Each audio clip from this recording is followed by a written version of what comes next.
Et on est de retour pour jouer un mauvais tour. Et oui, et avec d'excellentes nouvelles. Et je sais, j'ai regardé pendant les pubs, que Sylar, que nous remercions, nous a offert 30 abonnements. Alors merci beaucoup à Sylar, qui est un réengagé au service de la cause nationale. Et on en a besoin d'autres. Merci, donc camarade. Merci beaucoup à lui. On va passer au prochain sujet. Ouais, allons-y. Alors, on fait revenir la roue. Comme je sais que maintenant, ça fait plaisir au chat. Et c'est parti.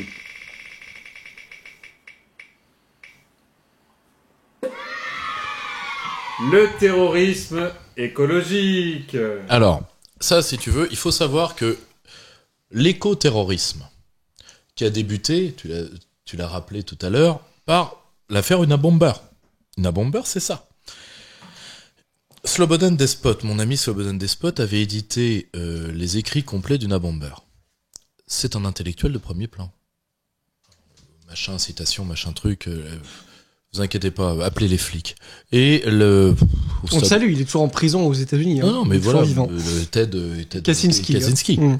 Or, le problème, c'est que Unabomber, qu'est-ce que c'est ? C'est un ludiste 2.0. C'est un destructeur de l'emprise qui a détruit en détruisant des machines, il a tué personne. Je sais pas si son nom. Si, il y a eu quand même 3 morts. Il y a eu 3 morts en dommages collatéraux, mais ils n'étaient pas des gens visés. Ouais. Mais sur 30 ans d'activisme. Ce qui est 3 morts de trop, c'est très clair, mais il n'y a pas de problème. Ensuite, si tu veux, malheureusement. C'est pas Olivier Véran, quoi. Ouais, voilà, tu vois. Donc, si tu veux, parce que j'étais toujours persuadé, c'est pour ça que j'ai confondu, parce qu'il avait pas visé les gens, sont morts qui sont morts par accident.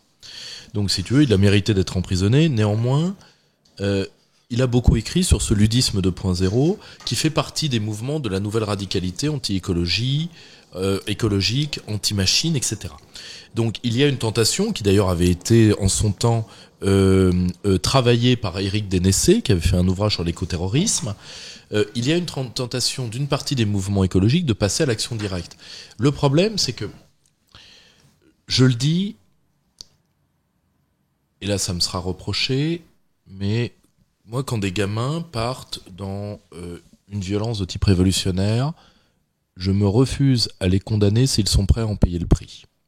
Tout comme d'ailleurs, je n'ai pas condamné, j'ai regretté les gamins qui partaient pour Daesh, mais je dis, vous devez le payer de votre vie, ou rester dans le califat si vous gagnez, mais en tout cas, de toute manière, vous ne me concernez plus. Vous me dites pourquoi vous faites ça ? Pour une raison, c'est que nous n'empêcherons jamais des esprits inquiets, romantiques, de partir vers les champs de Maldoror. Nous n'empêcherons jamais ça. Nous ne donnons pas de grands idéaux à notre jeunesse, et comme nous ne le faisons pas, elle s'en charge elle-même. Certains sont partis avec Che Guevara, ça nous a quand même donné du Régis Debray. Certains, comme certains même de mes camarades, sont allés se battre contre l'État islamique. Certains se battent aujourd'hui contre les ukro-nazis. Certains, je ne partage pas leur combat, je refuse de le condamner. Appelez les flics. Donc, j'en ai plus rien à foutre.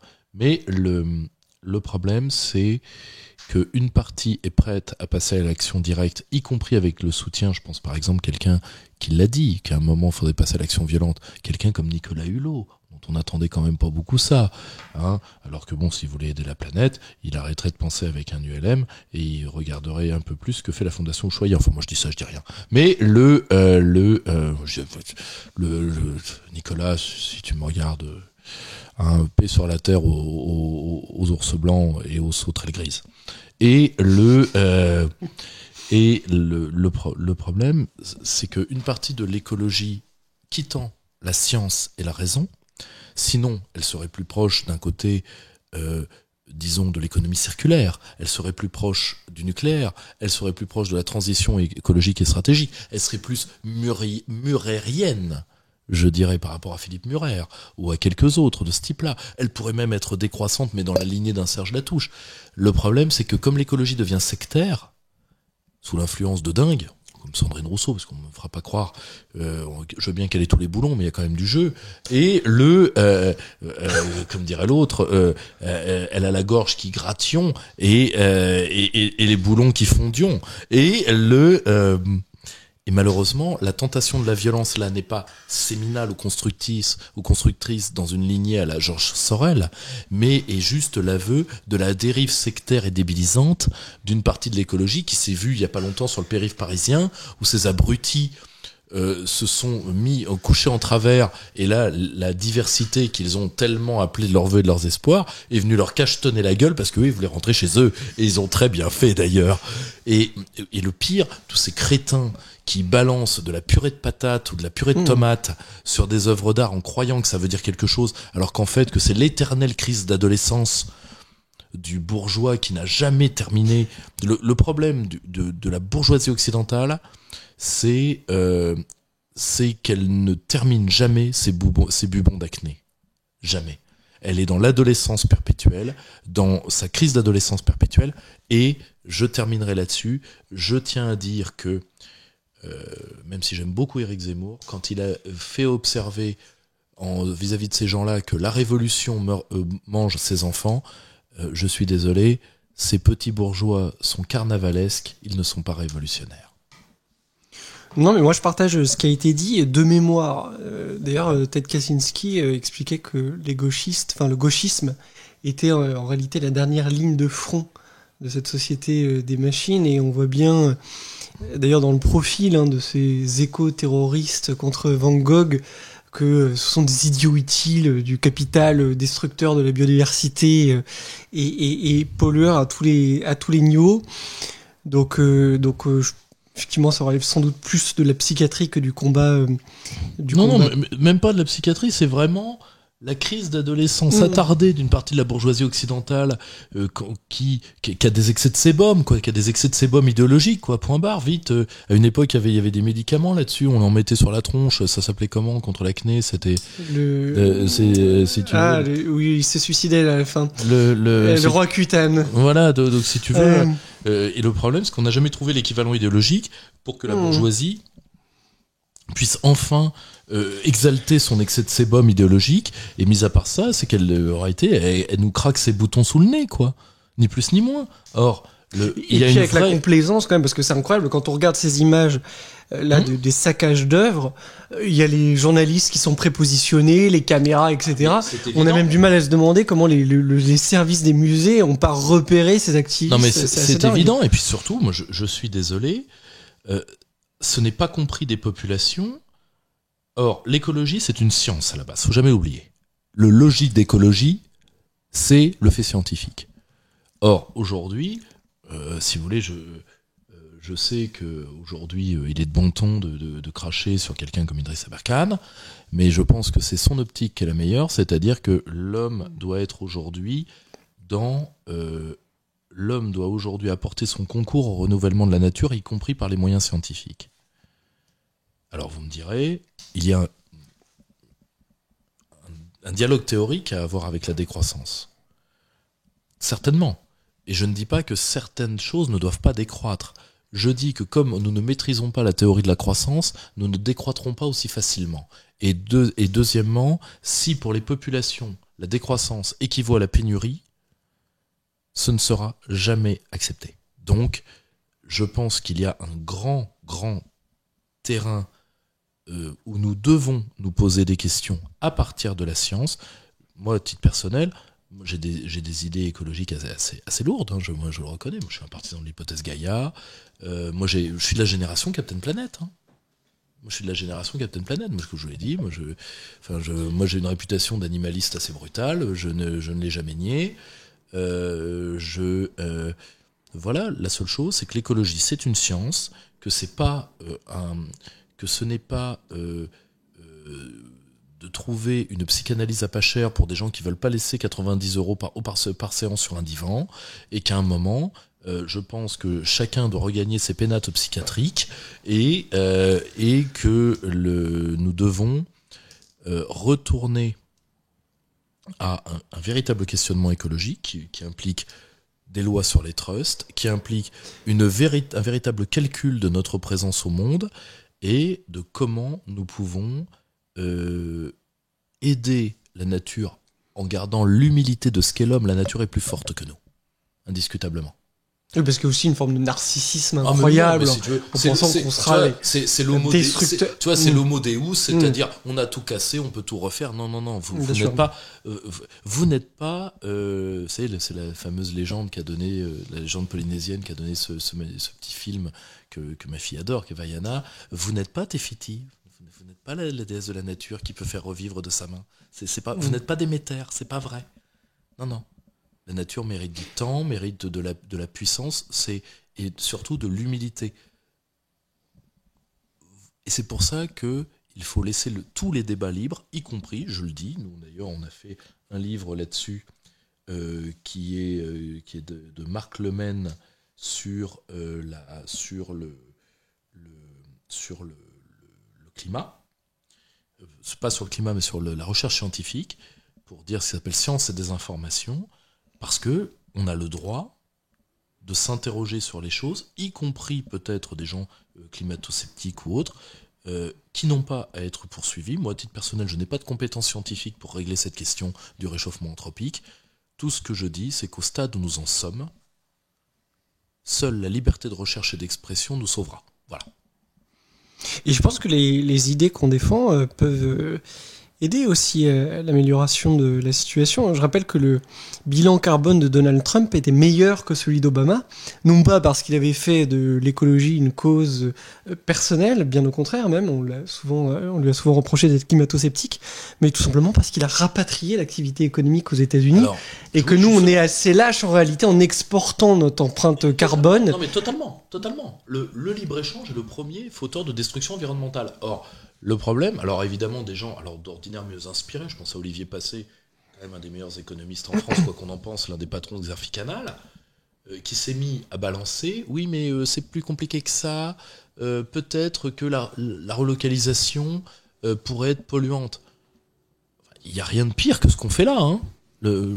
Alors je comprends que lui, après que Xerfi ait beaucoup interrogé le libre-échange, que maintenant que le couperet arrive contre le libre-échange, je comprends que certains donneurs d'ordre peuvent tirer sur la laisse. Mais je suis désolé, l'idée la plus écocidaire et l'idée la plus génocidaire est la même, c'est cette idée maudite née au XVIIIe siècle que la terre appartient à celui qui en fait du profit. Et non au fils de la terre. Cette idée-là a servi à tous les génocides, à commencer par le génocide amérindien, et il n'y a pas d'idée plus écocidaire que celle-là. On passe à un question. Sujet. Allez, on prend un dernier sujet des 4 et puis ensuite on va faire des questions-réponses plutôt rapides de la part du public. Attention, c'est parti, on fait tourner la roue.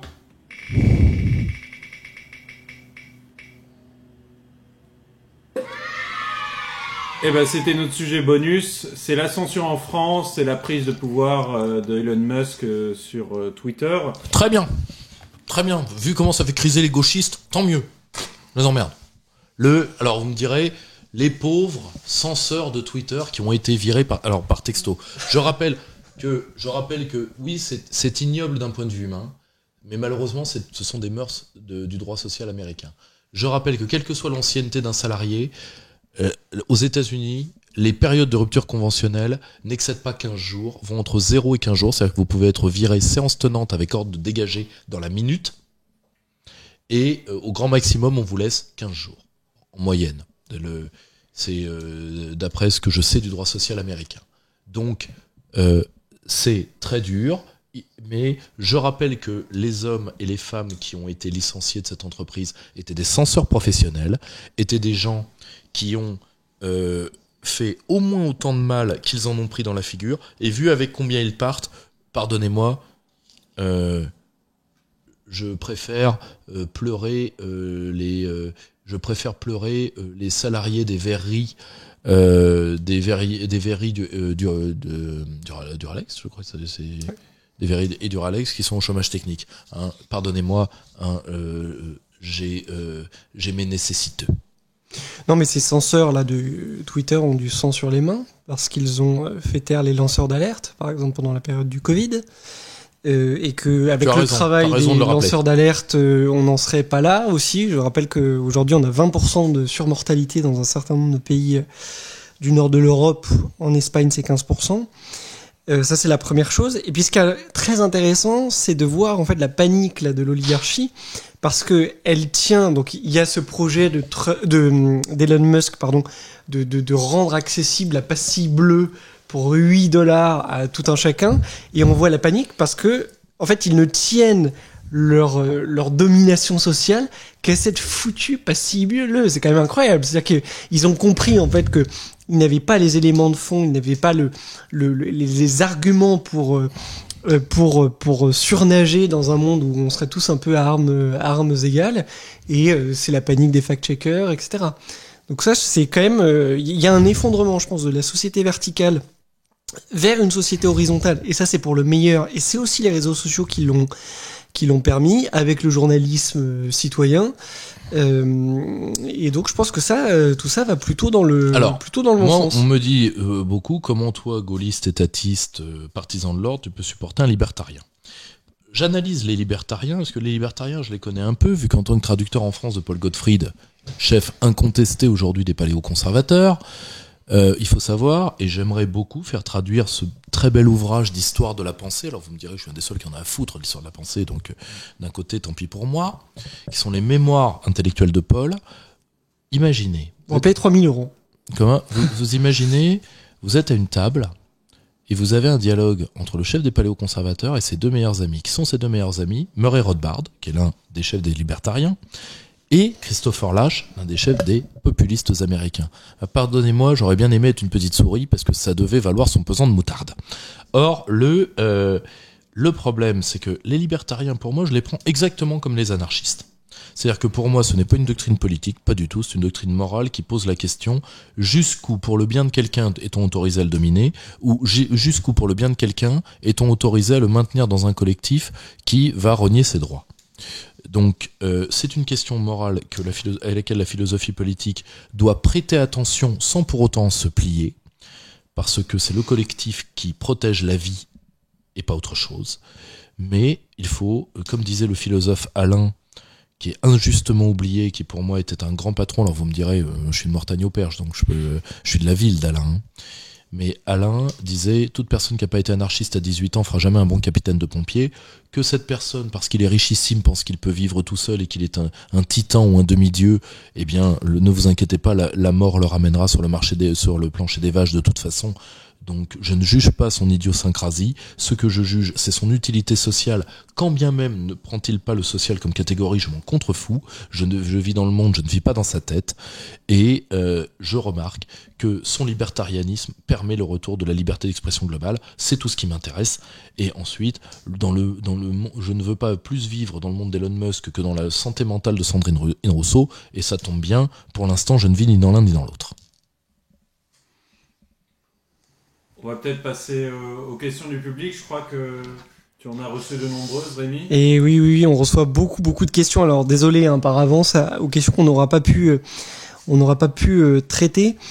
Une question qui nous est posée en dehors de nos débats jusqu'ici. Quelles seraient les conséquences d'une attaque d'extrême droite en France sous faux drapeau, par exemple? Est-ce que tu penses que c'est une manipulation Moi, c'est mon cauchemar. Pire que ça, même pas une manipulation. C'est de prendre des gamins à qui on a tout pris, mis à part l'identification moi-peau. Parce que si tu veux, quand on te prend le droit à ta culture, le droit à ta nation, le droit à ton autonomie politique, à la fin, qu'est-ce qui reste? Il reste, je suis un homme blanc. Et encore, même ça, on veut te le prendre. Bon. Et moi, ma hantise, c'est qu'un gamin fasse une terrible connerie et qu'on ait tous à le payer. Parce que moi, je sais très bien qu'à la minute où il y a ça, on a tous des emmerdes. Je veux dire, le pouvoir n'attend que ça. Et malheureusement, le défaut d'encadrement d'une partie de la jeunesse désœuvrée de la droite fait qu'elle est tout à fait prête pour une manipulation policière de ce type-là. Et ceux qui ne croient pas qu'une manipulation policière existe, relisez l'histoire des Brigades Rouges et relisez ce qu'on peut savoir de l'attentat de la gare de Bologne, on va rigoler 2 minutes. Et intéressez-vous à monsieur de Grossouvre, qui s'est suicidé à l'Élysée avec une main attachée dans le dos. C'est beau, un homme de gauche qui va jusqu'au bout. On a une question concernant Adrien Quatennens. Doit-on voir dans l'éviction, je cite, de poils de carotte, la confirmation de ce que disait Greg Tabibian durant votre mythique conférence au Cercle. C'était il y a quelques mois, effectivement, une très bonne conférence. À savoir que les indigénistes et les racialistes sont passés à la deuxième phase de la purge des laïcards et autres universalistes. Mais Greg, tout comme moi, l'avions annoncé. Je vous avais dit que Paul de Carotte sauterait. Julien Bayou aussi, c'est un peu la même histoire finalement. Ah bah, Julien Bayou, en réalité, Julien Bayou a pris la place dans le premier roman de Sandrine. Vous savez que Sandrine Rousseau écrit des romans policiers dans lequel elle tue son ancien amant à l'économiseur à légumes avant de lui éplucher le poitrail comme ça là que ça à foutre. Et je le dis tout de suite pour ceux qui veulent la base du métier, c'est 2 balles dans le caisson, 1 balle dans le buffet. Les clients se plaignent pas. Or c'est la base du métier. Mais l'économiseur à légumes, là franchement faut y aller. Donc et Monsieur Bayou a été économisé par la vengeance de Sandrine. D'ailleurs, ça ferait le début d'une pièce du théâtre après La folle du logis, la vengeance de la folle. Et puis voilà on en est. Et malheureusement, les indigénistes ont en effet commencé cette purge, alors que Quatennens, le problème c'est que je pense que Quatennens, Mélenchon, Corbière et peut-être un ou deux autres prépare à mon avis la noyade de ce que fut la LFI dans la dernière mue du mélenchonisme. Mais nous en reparlerons. Une question un peu polémique, mais importante. Est-ce que le camp national ne se serait pas discrédité sur l'Ukraine en reprenant les analyses, la personne qui pose la question, mais analyse entre guillemets, de Xavier Moreau et Régis de Castelnau? Alors, premièrement, déjà, jamais vous m'entendrez dire du mal de Xavier Moreau, de Régis de Castelnau, déjà parce que ce sont 2 amis personnels. Alors, peut-être pas très proches. Régis de Castelnau est quelqu'un qui a fait beaucoup de bien pour notre cause, et Xavier Moreau, alors, il y a des faiblesses analytiques. Alors déjà chez Régis, qu'est-ce qu'on peut lui reprocher? L'affaire des Césars. L'affaire des Césars, personne n'en sait rien. Et est-ce que Xavier Moreau a peut-être fait des erreurs d'analyse? Mais on en a peut-être tous fait. Parce que tout simplement, nous sommes dans ce qu'on appelle le brouillard de la guerre. La guerre est un fait social total, où plus qu'ailleurs, c'est à la fin de la foire qu'on compte les bouses, comme dirait le vicomte de Villiers. Donc, c'est l'un des seuls trucs que je fais mieux que Pierre-Yves, c'est les imitations de Philippe de Villiers. Je vous les épargne ce soir. Non, tu peux pas annoncer ça. Non, pas ce soir, mon cher Charles. Une autre fois, ce soir, je tourne le bistrot Liberté avec Éric Morillo. Et ah oui, c'est vrai que tu le fais bien. Mais le problème, c'est que si tu veux, je suis désolé. Moi, par exemple, vous m'avez jamais entendu reprendre les analyses de Xavier pour une raison, c'est que moi, quand je reprends une analyse, je le cite. Et le problème, c'est que j'ai travaillé ce conflit toutes les semaines. Le problème, c'est que moi, j'ai la chance d'avoir certainement un des meilleurs soviétologues de France comme meilleur ami et comme conseiller particulier. Romain Bessonnet. Exact. Autre question.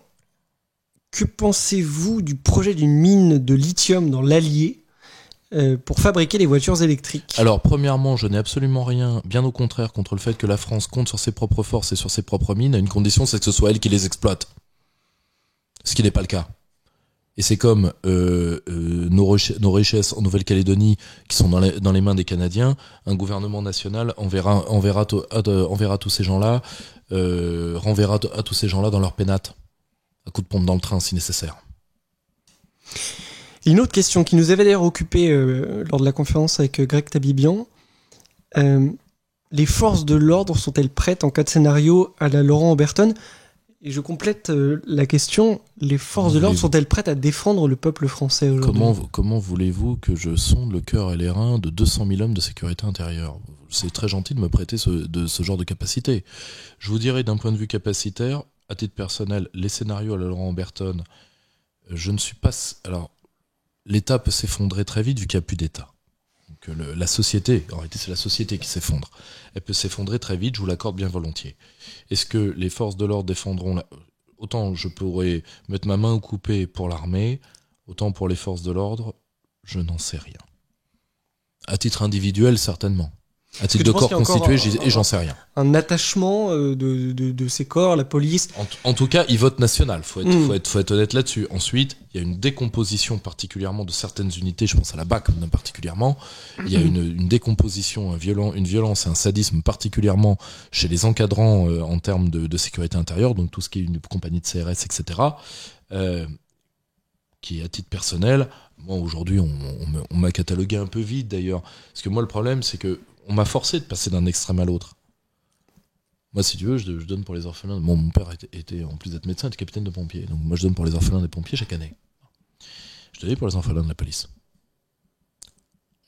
Et pour les pupilles de la nation de l'armée. Pour les orphelins de la police, il faudra beaucoup pour que j'y retourne. Je le reconnais. Est-ce que je suis devenu totalement anti-flic ? Non. Mais si tu veux, j'en ai trop vu. Il faudra très longtemps pour que j'oublie. Donc,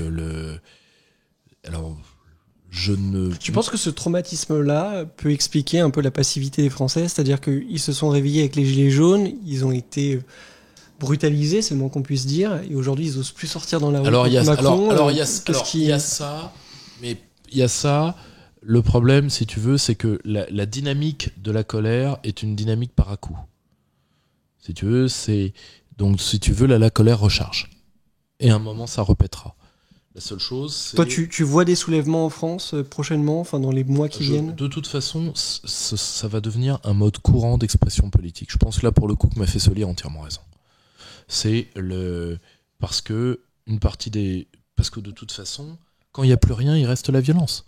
La seule chose, c'est que le mouvement social va, à mon avis, beaucoup doit apprendre, y compris... doit apprendre de certaines factions d'activistes qui, elles, sont préparées à ça. Je pense aux banlieues, je pense à d'autres. On fera plus de manifs de gentils garçons. On a perdu trop d'hommes. Trop de défigurés, trop d'amputés, trop de vies brisées. Non.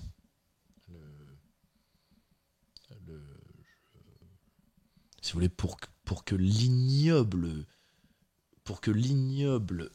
micro-tronche sous casquette, l'allemand, peu d'hommes ont aussi bien porté leur patronyme, ose venir pleurnicher dans un bouquin informe de ce perpétuel butoir de porte administratif, de ce balai à chiottes de sous-préfecture, qui, pour plaire à Chevènement, a réussi à faire un stage en Corée du Nord.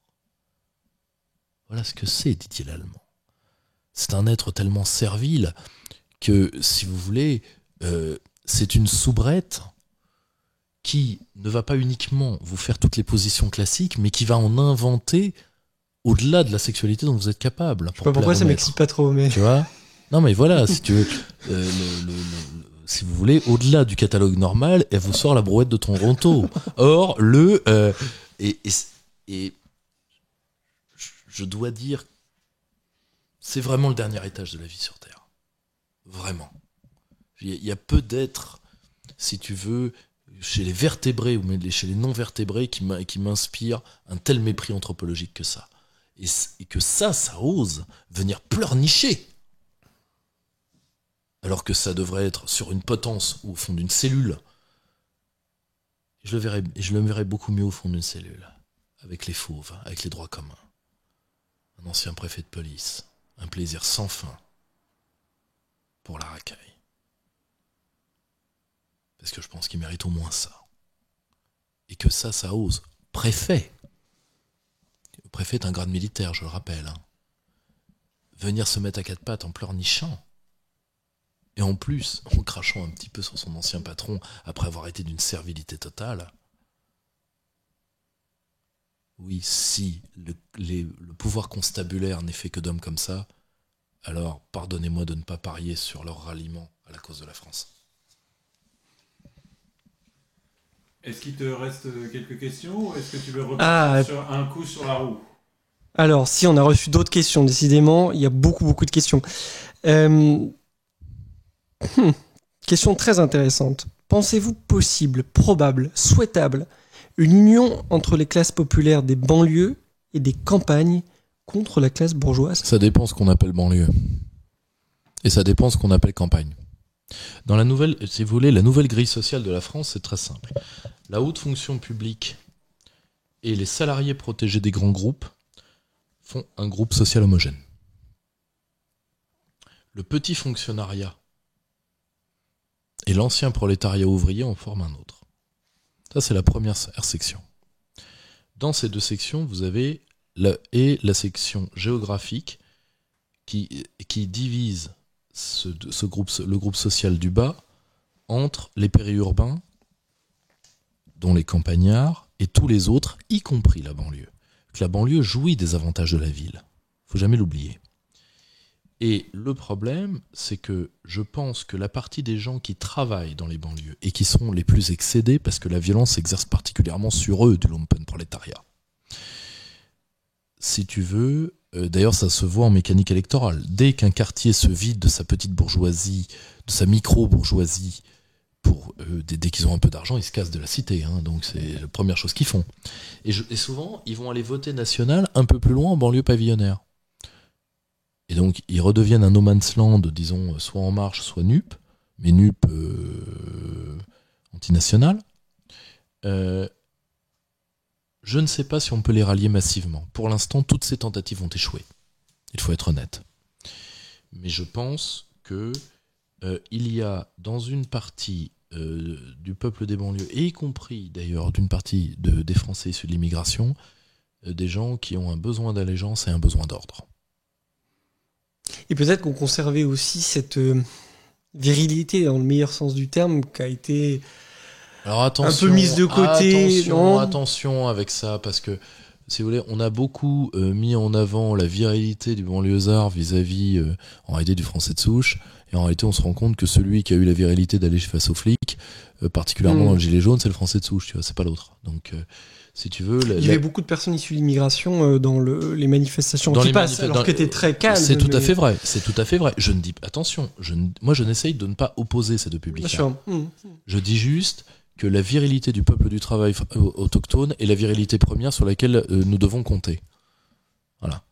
Si tu veux, moi, je pense que le discours qui a tenté à dire nous allons reprendre notre virilité en copiant une partie de l'immigration est un discours qui a eu lieu dans le camp national, qui a été un discours absolument catastrophique au dernier degré. Parce qu'il a fait naître un nationalisme pas un nationalisme, mais un repli identitaire de ressentiment vis-à-vis de ceux qu'on a méprisés en les appelant les petits blancs, alors que c'est sur eux que la France tourne, quoi qu'on en pense. La roue ? On fait un petit coup de roue ?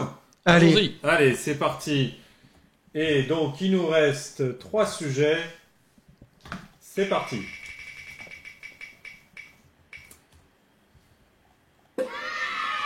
Oh là là!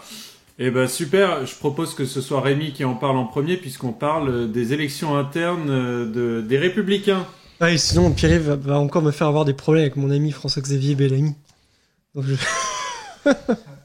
je plaisante. François-Xavier, si tu nous écoutes, je t'aime beaucoup, tu le sais. Même si je regrette le chemin que tu as pris, parce que, effectivement, Il y a des amis encombrants comme il y a des gènes gênants.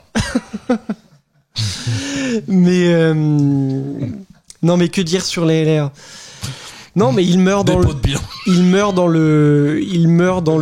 déshonneur total. Et ces gens-là sont des collaborateurs de la pire espèce. Partagé entre l'absence de couilles et l'absence de cerveau. Le courtisan perdit sa colonne vertébrale parce qu'elle le gênait pour ramper. Exactement. Et ils sont prêts à tout, voilà, pour une ultime fringale au Parlement. Dernière illustration en date, la validation par la majorité sénatoriale de la nomination de Luc Rémond, dépeceur bien connu d'Alstom, à la tête d'EDF, et les plus vicieux, dont je ne suis évidemment pas, prêtent des arrière-pensées à la droite, puisque le mari de Valérie Pécresse, Jérôme Pécresse, souhaiterait devenir l'adjoint de monsieur Rémond. Donc voilà, si les LR nous écoutent, j'ai honte pour eux. Monsieur Pécresse qui devrait être en ce moment au fond d'une cellule pour une atteinte au titre 4 du Code pénal, atteinte aux intérêts fondamentaux de la nation. Bien sûr. C'est de... Et au passage, il y en a un que je tiens à dire, à qui je tiens à dire, parce que moi je n'ai jamais voulu l'inviter au cercle, ça m'a été souvent à la fois proposé puis reproché parce que j'ai refusé. Je n'ai jamais senti Olivier Marleix. T'avais été visionnaire. Tu vois, parce que je l'ai toujours dit, tu te rappelles, parce qu'on me disait son travail sur Alstom, etc. Je croirais à son travail sur Alstom le jour où il appellera, le jour où il appellera à l'arrestation de Jérôme Pécresse. Pas avant. Parce que vouloir la fin de M. Cron et la fin de M. Macron, il n'y a aucun problème. Là, il n'y a pas de souci. Tant que tu veux. Le problème, c'est que, comment dire, moi, je ne discrimine pas comme un intellectuel de gauche. Vis-à-vis des traîtres, c'est tous dans le même wagon. Et tant que M. Marleix n'en sera pas capable... Alors je sais pourquoi il a été mis à la tête du groupe républicain, c'est pour éviter que celui-ci se dissolve immédiatement pour aller dans les rangs de la Macronie. De toute façon, entre ce duel extraordinaire qui nous rappelle Ali Forman, le dernier duel du Retour du Jedi, qui nous rappelle le Retour du Roi, qui nous rappelle la fin de Hit entre Pacino et De Niro sur un terrain vague, un duel au pistolet. Et bien après tout ça, nous avons Ciotti Retailleau, et c'est-à-dire Pradier, Aurélien Pradier. Ah oui, j'oubliais Pradier. Oui, excusez-moi, son insignifiance lui tenait lieu de paravent. Donc voilà. En réalité, là nous sommes, vous savez, dans cette scène extraordinaire de ce duel à trois du bon, la brute et le truand, hein, mis à part que là c'est la casquette en peau de fesse semi-identitaire de Mimol, l'échappée de traître à la Villierie, et de l'autre côté la droite macrono-cuck. Eh bien, si tu veux, je suis désolé, mais le western spaghetti c'était mieux avant. Philippe de Villiers qui a des analyses toujours très fleuries sur Bruno Retailleau. Non, moi, je voulais juste te dire quelque chose. Tu peux nous en partager une avec la voix de Philippe de Villiers? Non, parce que si je le fais, comme c'est une information extrêmement compromettante sur la virilité de Bruno Retailleau et sur son appareil masculin, je risque d'être repris sur les réseaux sociaux et ça va faire le tour de France. Ce que je refuse pour Bruno Retailleau, mais c'est vrai qu'on me disait souvent, comment veux-tu qu'il gagne? C'est un protésé. Bref. Non, juste une petite réflexion quand même sur les LR. Faut bien comprendre. Je pourris tout ce que je te. Que ce qui les. Le pire est à l'œuvre. Ce qui les maintient à flot aujourd'hui, ce sont les territoires. Et donc, nous autres, on a quand même tout un intérêt. C'est ce qu'on appelle un parti d'hierarque. Et voilà. Et au-delà du combat national qu'on mène, à inscrire plutôt, à ancrer ce combat-là aussi dans les territoires. Parce que c'est par eux qu'ils ont des députés, qu'il y a des maires qui votent pour des sénateurs, etc. Et donc les LR... Et donc ils tiennent par la digue physique qu'est Gérard Larcher. Exactement. Et c'est pas simplement un sujet de gourmandise pour des gens comme nous, les LR, parce qu'évidemment on aime bien se moquer d'eux. C'est tellement caricatural, si vous voulez, de collaboration, de médiocrité humaine. Larcher, gourmandise, quel piètre choix de mots. Mais ils sont un problème institutionnel. Oui, véritablement. Aujourd'hui, oui. Parce qu'ils sont la béquille, au sens quasiment d'une béquille de moto, hein, de la béquille du groupe Renaissance. Et en réalité, ils ne sont que des macronistes en acte ou en puissance qui en réalité veulent juste faire augmenter le prix de la passe. C'est aussi simple que ça.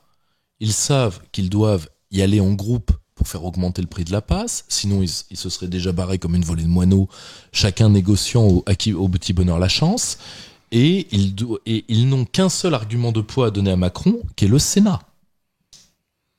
Hein? Bon, Larcher, argument de poids, là aussi, piètre choix de mots. Mais le problème, c'est que mis à part ça, ils n'ont rien à négocier. Regardez la danse du ventre semi-prostitutionnel du nain magyar en échange de l'allègement de son petit bracelet Cartier, non pas celui qu'il a pas celui qu'il a au poignet, celui qu'il a à la cheville. C'est pas un tout à fait le même. Un bracelet plage. C'est pour l'été. C'est pour l'été. Ouais, c'était mauvaise langue quand même. Non, et puis après on a eu du mal à lui faire. On a racketté la moitié des Polly Pocket de France pour pouvoir en trouver un. On passe à la roue une nouvelle fois pour les 2 derniers sujets. On y va. Allez, roue. Et ben c'est parti. La roue tourne. Hommage à un footballeur qui nous a quittés si vite. Ah, et un nouveau sujet avec lequel commencer. Rémi, l'amnistie de la période de la peste. Et je vais commencer par la lecture d'un article qui est sorti dans Atlantico, donc qui est un magazine américain. Je ne sais pas si c'est un mensuel ou un hebdomadaire, mais bref, je vais juste lire le titre et le premier paragraphe. Déclarons une amnistie pandémique. Nous devons nous pardonner mutuellement pour ce que nous avons fait et dit quand nous étions dans l'ignorance à propos de la Covid. Rémi, c'est à toi. Alors, ils plaideront l'ignorance. J'aurais aimé blaguer sur le sujet, mais en fait, il y a tellement de morts dans cette histoire. Les morts des effets secondaires, mon grand-père en a fait partie. Ceux qui sont décédés sans traitement.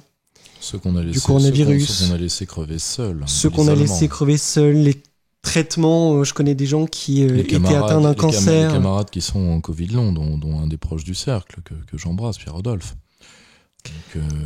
Donc non, ni pardon ni oubli. Donc voilà, ni pardon ni oubli, et c'est pas une petite affaire ou simplement un scandale de corruption. Là, il y a des millions de personnes, si on raisonne à l'échelle globale, qui ont été assassinées véritablement par la corruption. Non, et puis un nouveau mode de gouvernement par la peur, une restriction globale des libertés publiques.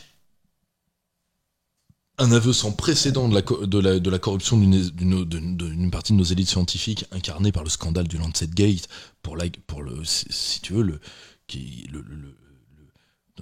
si tu veux, on ferait mot faucon pour moins que ça. Donc, non, ni pardon ni oubli. Moi, si tu veux, c'est la phrase du roi Théodène à Saouman. Nous serons en paix quand vous répondrez de l'embrasement de Westfolk, quand vous prendrez un gibet pour l'amusement de vos propres corbeaux. Voilà, là nous serons en paix, pas avant. Et de toute façon, ils l'auront pas, cette amnistie, parce qu'en fait, ce sont des sociopathes, et que le propre des sociopathes, c'est qu'à la fin, ils se bouffent tous entre eux. J'ai fait récemment un débat avec le grand médecin que chacun connaît, Jean-Michel Cohen, qui, après avoir défendu l'indéfendable pendant des mois, plaidait l'ignorance à nouveau, expliquant que les médecins avaient été trompés par Pfizer. Pfizer n'a trompé personne, tout était marqué au départ, il suffisait de savoir lire. Et donc, c'est drôle. Perron, de l'épine, Raoult, il y a quand même des gens qui sont pas tellement trompés que ça. Alors, ce qui est à la portée d'un... Moi, je viens de l'humanisme classique. Ce qui est à la portée d'un homme est à la portée d'un autre. Qu'est-ce qui empêche de penser la paresse et la lâcheté? Kant nous le dit dans Qu'est-ce que les Lumières? Or, est-ce qu'ils sont paresseux ou est-ce qu'ils sont lâches? La lâcheté ayant plusieurs visages, dont celui de la corruption, et la paresse plusieurs visages, dont celui de la nullité. Or, le problème... Du mimétisme. Ah, mais et tout à fait, celui du mimétisme, tout à fait, c'est finement remarqué. Eh bien, je vais te le dire.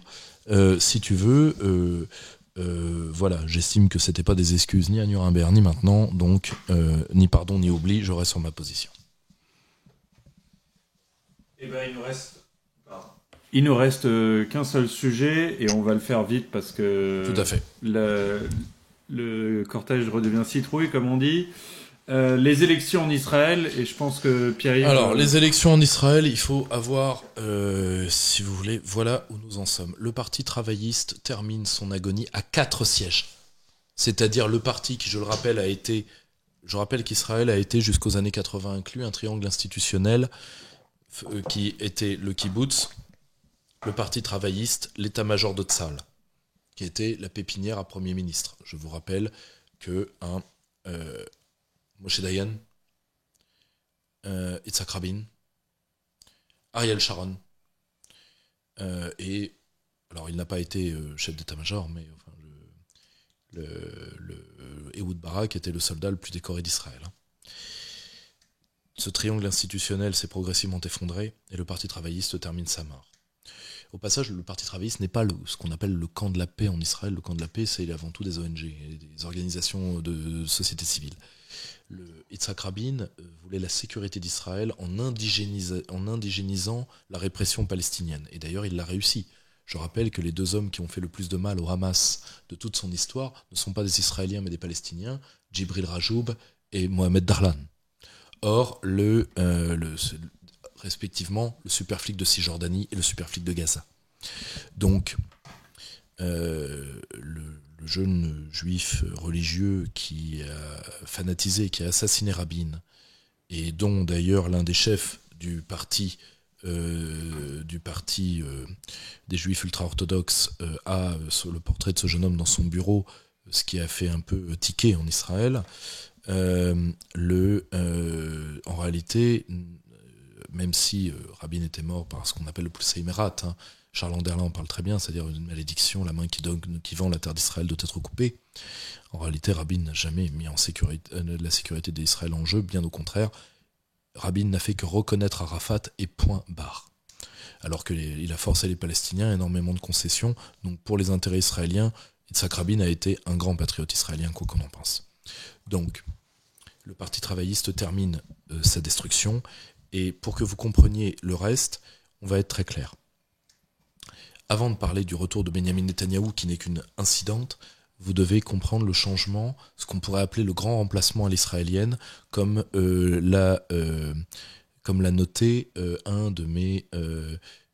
mon correspondant en Israël, qui est aussi mon conseiller à la politique israélienne. D'abord, je vous dois des excuses. Parce que dans la prospective que j'ai fait, j'ai un tout petit peu surestimé la transition, sous-estimé la transition démographique palestinienne hors bande de Gaza, c'est-à-dire la transition palestinienne de Cisjordanie, et la démographie des Arabes israéliens. Comme je vous l'ai dit dans la cellule de prospective du Discord, je m'attends quand même à un peuplement juif minoritaire d'Israël, mais les courbes démographiques actuelles des juifs ultra-orthodoxes tendraient à me donner tort. Si c'est le cas, je m'en excuse par rapport à vous. Je me suis trompé de grand remplacement. Ce ne sera pas celui par la jonction des Palestiniens des Arabes israéliens, mais ce sera celui de ce qu'on appelle les quartiers noirs, c'est-à-dire les juifs ultra-orthodoxes. Pour la netteté du sujet, je suis obligé de discerner devant vous, de distinguer ce qui relève des juifs ultra-orthodoxes et ceux qui relèvent des nationaux religieux. Ce n'est pas le même monde. Les juifs ultra-orthodoxes vivent en marge de la société israélienne. Il y aura un premier ministre arabe, ils le vivraient exactement de la même manière. Ils vivent en marge de la société. Les nationaux religieux, eux, sont, ce qui est une hérésie, un sionisme religieux. Ce qui est théoriquement une hérésie dans l'histoire du judaïsme.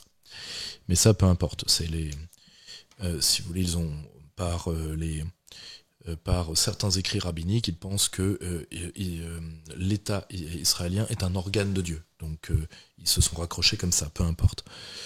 Ce sont des affaires internes à la casuistique juive.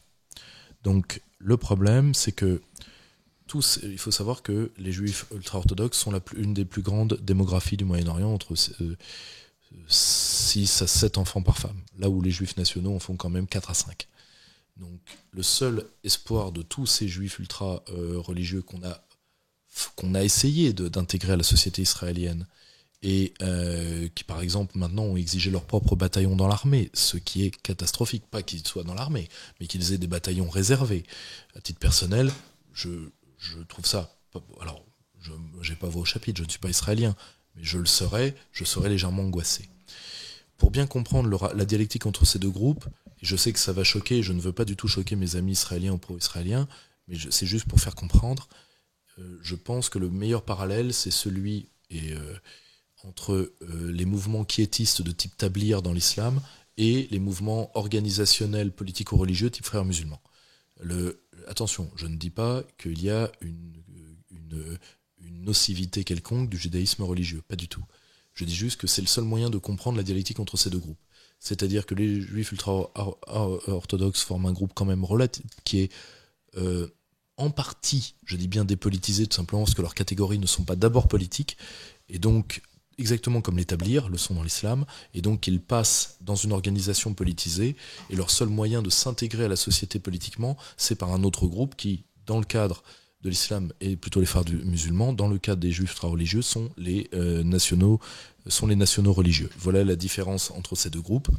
Et évidemment, entre le Likoud est arrivé à gérer ces deux groupes, qui sont très raides sur beaucoup de sujets, pas uniquement sur les sujets palestiniens, qui sont assez raides sur la coexistence de beaucoup d'entités en Israël. Je vous rappelle que la coalition actuelle a fait 75% des voix à Jérusalem, 25% contre.